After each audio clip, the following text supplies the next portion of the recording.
The year is 1842, and on the vast, unforgiving open plains, dark storm clouds gathered with a menacing speed. Fierce winds whipped across the tall grasses, tearing at the simple homespun clothes of two young child pioneers, Jebediah and his younger brother, Emerson. The boys had slipped away from the relative safety of their wagon train, their curiosity getting the better of them while the adults, including their father Frank, were preoccupied with repairing a broken spoke on their wagon.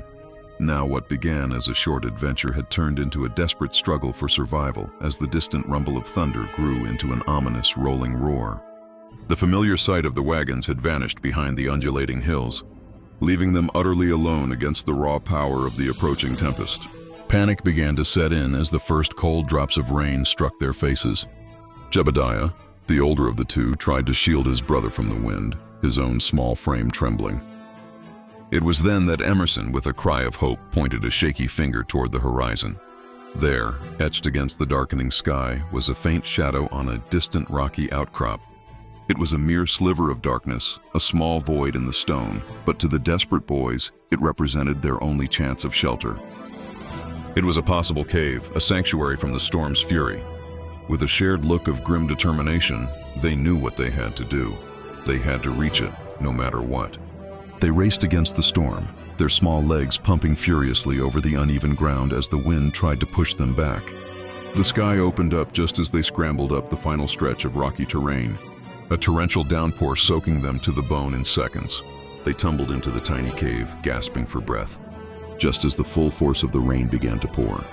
Shivering in the gloom, their eyes adjusted to find a small miracle, a pile of dried tinder and kindling, evidently left by a previous traveler.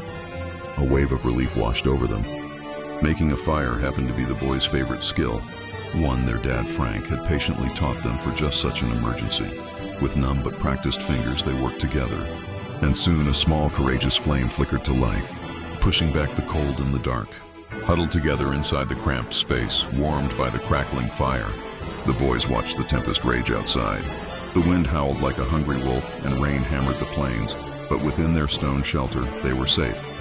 The small fire cast dancing shadows on the cave walls, a beacon of warmth and life against the chaos.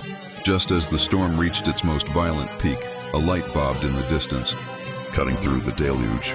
Two figures emerged from the sheeting rain, their parents, Stormy and Frank, their faces etched with worry that melted into overwhelming relief.